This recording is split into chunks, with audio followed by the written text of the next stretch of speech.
Fëmijë të veshur kuqezi dhe me flamuj në dorë. Kështu u prit presidenti i Shqipërisë Bajram Begaj në komunën e Çajirit. Përveç kryetarit të komunës Izet Mexhiti, për ta pritur dolën edhe zëvendës kryeministri Arben Fetaj dhe zëvendës ministrja e transportit Kaltrina Zekolli Shaqiri.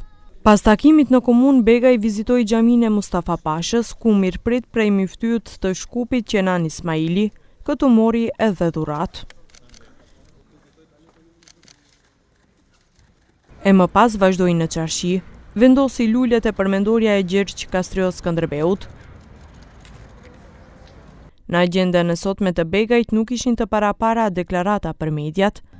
Për këtë vizitë foli Nikoqiri i sotëm Mexhiti. Vizitën e radhës, presidenti i Shqipërisë Bajram Begaj e filloi pikërisht nga komuna e Çajirit, duke na nderu dhe duke përfunduar pra në Çarshinë e vjetër, në sheshin Skënderbeu, tek monumenti i Skënderbeut dhe për të vazhduar me takimet e radhës, pra uroj që të jetë takim vizitë suksesshme, vizitë e cila do i thellon bashkëpunimin ndërmjet dy vendeve tona.